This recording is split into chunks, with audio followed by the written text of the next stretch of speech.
Sometimes I referred to him as Mr. Hundley, sometimes I referred to him as John Hundley, and sometimes as John.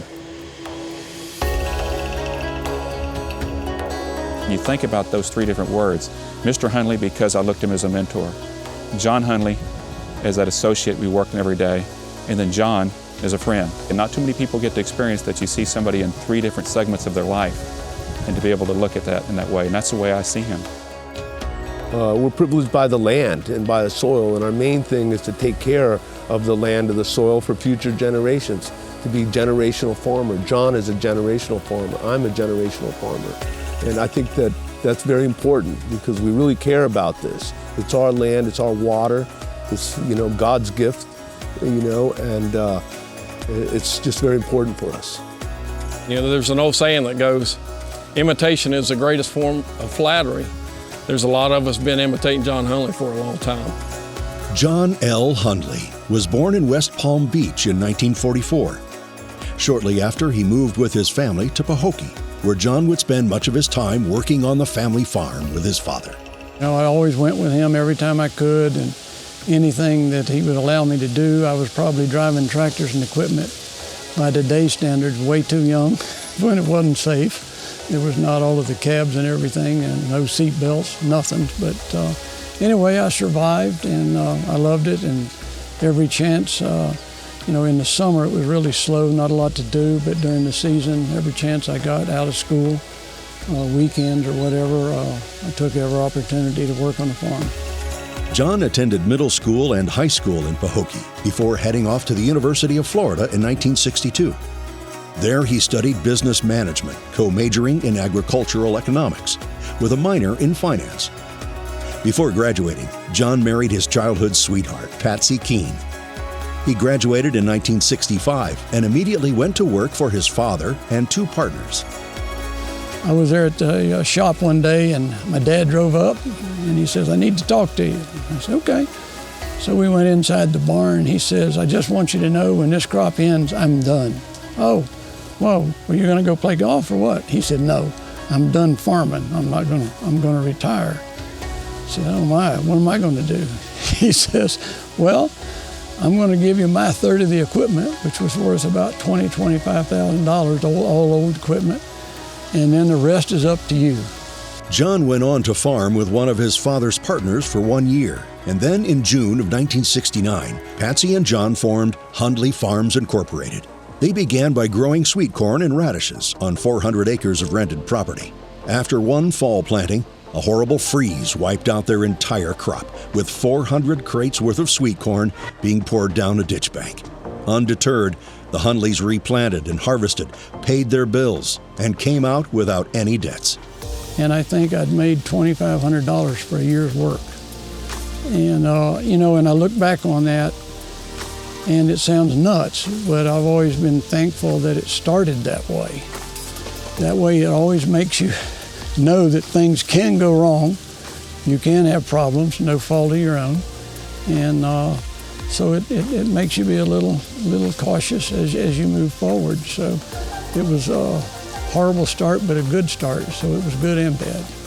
Over time, John purchased the rental property, gradually growing Hundley Farms from 400 acres of sweet corn and radishes to over 16,000 acres of mainly sugarcane, sweet corn, and green beans.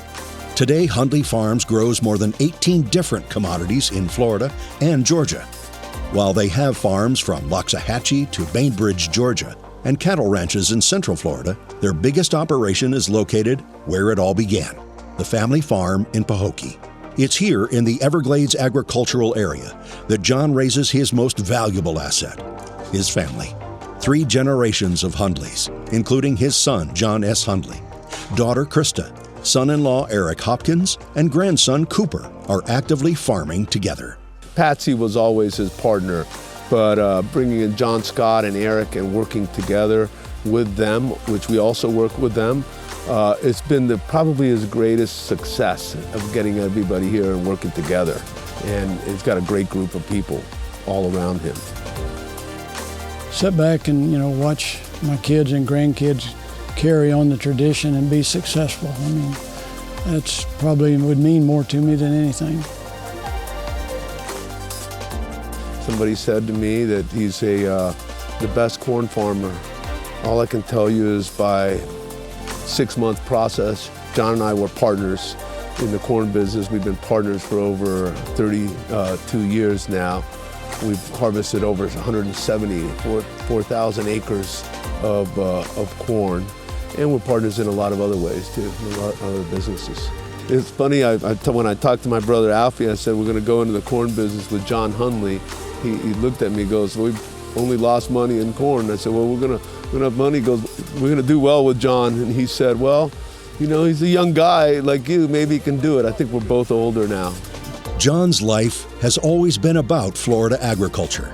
In high school, he worked on the crew that surveyed the sugar cane growers' cooperative sugar mill, checking the depth of the muck for the future foundation.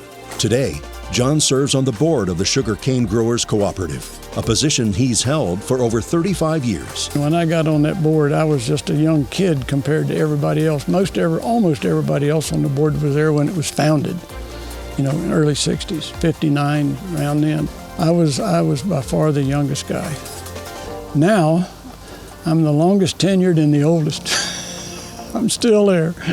And I was chairman, fortunately, for 7 years. I followed George Wedgeworth. He was chairman from the inception up until the time I became chairman. And so it was a great experience. You know, I've operated a lot of meetings that John's involved in.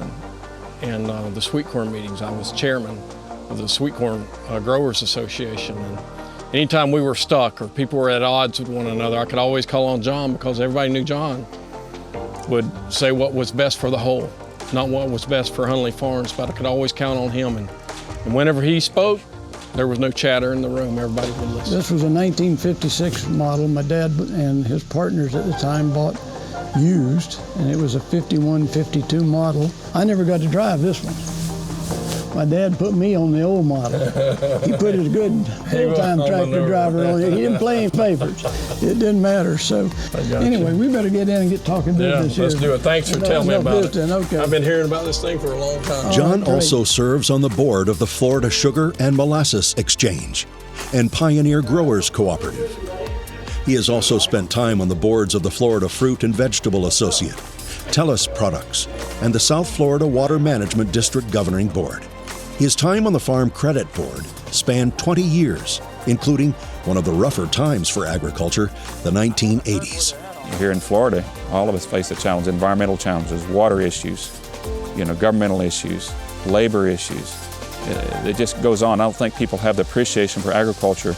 It takes a special kind of person to stay in ag today. Think about the boards he sat on at the early age, that he was protecting agriculture. And telling that story, and telling the story we're telling today about John, just exemplifies what we're trying to accomplish here and how important it is. It's the foundation of America, feeding the people. After 52 years, John and the family are still enjoying what they do. Hundley Farms is still going strong, with much of its success rooted in John Hundley's integrity and leadership, and a simple philosophy.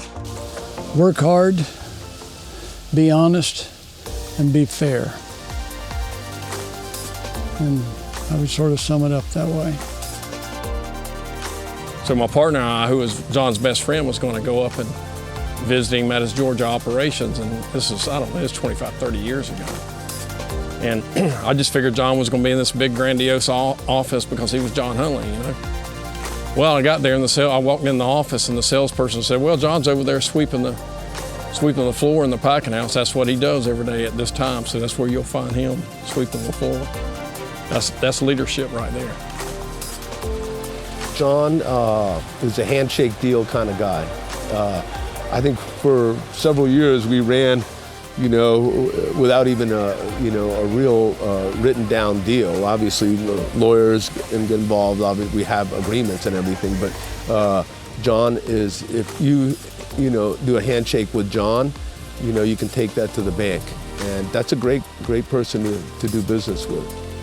My wife Laura and I have the utmost respect for him and Patsy and their family because of that, because they're just good people. And that's what you find in agriculture, good people. And he exemplifies what ag is.